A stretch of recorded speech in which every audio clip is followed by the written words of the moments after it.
दिल्ली की जामिया यूनिवर्सिटी को लेकर ऐसा सनसनीखेज खुलासा हुआ है जिसे सुनकर आपके पैरों तले की जमीन खिसक जाएगी, क्योंकि कॉल ऑफ जस्टिस ट्रस्ट की फैक्ट फाइंडिंग कमेटी ने अपने 65 पन्ने की एक रिपोर्ट में जामिया से जुड़े ऐसे राज खोले हैं जो बेहद हैरान करने वाले हैं। रिपोर्ट में सबूतों के साथ दावा किया गया है कि जामिया गैर मुस्लिमों के लिए जहन्नुम है, जामिया में हिंदू होना गुनाह है और सबसे अहम यह कि जामिया धर्मांतरण का सबसे बड़ा अड्डा है। आखिर कैसे, देखिए।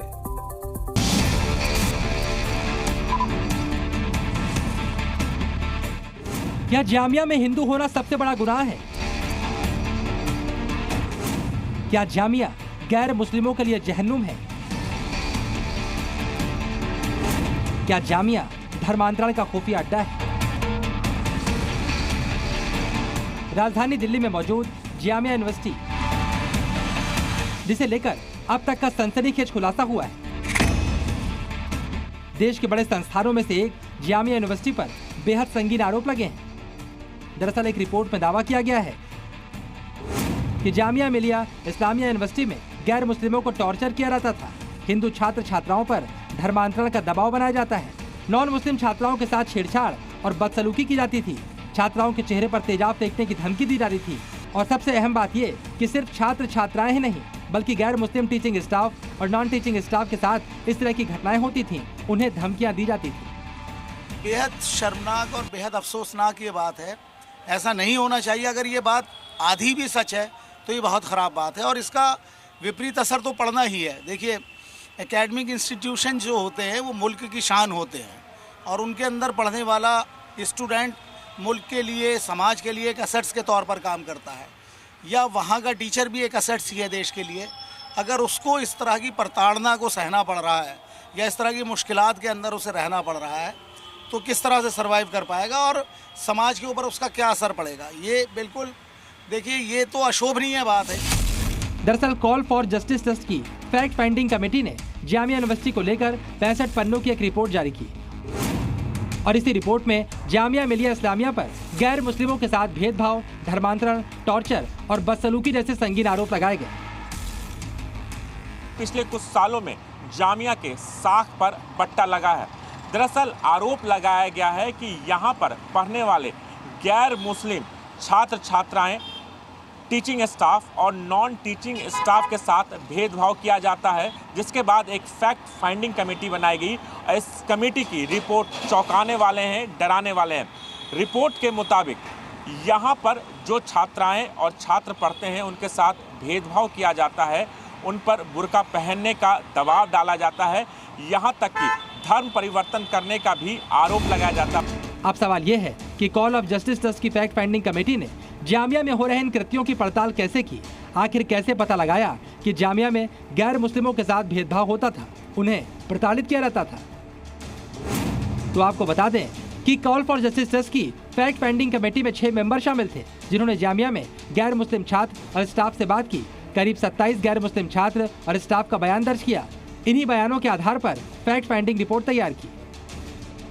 रिपोर्ट के अंदर लोगों के नाम को हमने छुपाने की कोशिश की है, क्योंकि वो लोग विक्टिम हैं और उनके साथ ऐसा महसूस किया जा रहा था फैक्ट फाइंडिंग कमेटी के ज़रिए कि गलत हो सकता है, तो उनके नाम हम लोगों ने उजागर नहीं किए। फैक्ट फाइंडिंग कमेटी की रिपोर्ट सामने आने के बाद जी मीडिया संवाददाता ने जामिया मिलिया इस्लामिया के ओएसडी डॉक्टर सत्यप्रकाश से फोन पर बात की। आखिर इस रिपोर्ट और आरोपों पर उनका क्या कहना था, ये भी सुन लीजिए। अगर ऐसी कोई बातें फ्यूचर में भी हम लोग के संज्ञान में आएगी, अभी तक तो कोई ऐसी संज्ञान में हमारे पास नहीं है। हो सकता है ऐसी घटनाएं हुई, इसको डिनाई भी नहीं किया जा सकता, ना ही इसको कंफर्म किया जा सकता है कि ऐसी घटना नहीं हुई। हमारे पास अगर कोई ऐसी रिपोर्ट आती है, कोई एविडेंस के साथ आता है, तो ये इस पर एक्शन जो भी पहले तो जांच की जाएगी और जो भी संपूर्ण एक्शन होगा वो भी बिल्कुल लिया जाएगा। ओएसडी का दावा है कि मौजूदा वक्त में ऐसी कोई भी घटना सामने नहीं आई, लेकिन अतीत में ऐसा हुआ होगा। इस पर वो जांच की बात भी कर रहे हैं। मगर आपको बता दें, फैक्ट फाइंडिंग कमेटी ने रिपोर्ट जारी की, उसमें जामिया के गैर मुस्लिम छात्र और स्टाफ के बयानों के आधार पर ये साफ साफ लिखा है कि जामिया में गैर मुस्लिमों को काफिर कहा जाता था और उन पर धर्मांतरण का दबाव बनाया जाता था। और सभी के साथ एक ही तरीके का हो रहा था। फीमेल थी, तो फीमेल्स की मोस्टली ये शिकायत है कि हमें मानसिक रूप से और शारीरिक रूप से प्रताड़ित करने की कोशिश की जा रही है, और उसके लिए बार बार हमें बाध्य किया जा रहा है कि आप ऐसा करें वैसा करें, शादी कर लें, कन्वर्जन कर लें वगैरह। इसी तरीके से जो मेल स्टाफ था नॉन टीचिंग वाला, उसकी भी यही शिकायत थी कि कन्वर्जन के लिए, इसके लिए, उसके लिए सब किया जा रहा है। इस रिपोर्ट की पुख्ता पड़ताल करने के लिए हमने जामिया मिलिया की एक गैर मुस्लिम छात्रा को भी तलाशा, जिसने फैक्ट फाइंडिंग कमेटी के सामने बयान दिया था। यकीन मानिए, उस छात्रा ने हमें जो कुछ बताया उसे सुनकर आपके होश फाख्ता हो जाएंगे। यहाँ पर तो हमारी देवी देवताओं का मजाक उड़ाया जाता है, यहाँ तो हमारे फेस्टिवल्स पे रोक लगाई जाती है, हमारे हर वे में कल्चरली हमें बहुत सप्रेस किया जाता है और बहुत इन्फ्लुएंशियल इस्लाम को दिखाया जाता है।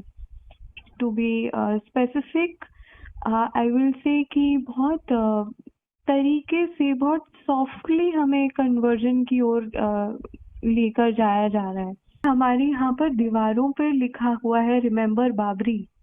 यहाँ पर जगह जगह इन्होंने लिखा हुआ है कि मकसद नहीं भूलना है, अल्लाहू अकबर, और इस तरीके की सी चीजें लिखी हुई हैं कि go Hindus go back to your country.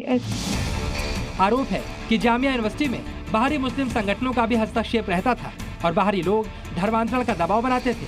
फिलहाल कॉल फॉर जस्टिस ट्रस्ट की फैक्ट फाइंडिंग कमेटी ने रिपोर्ट गृह मंत्रालय और आईजी को सौंप दी है। आखिर इस पर क्या एक्शन होता है, ये चंद दिनों में साफ हो जाएगा। दिल्ली से राजू राज के साथ ब्यूरो रिपोर्ट, जी मीडिया।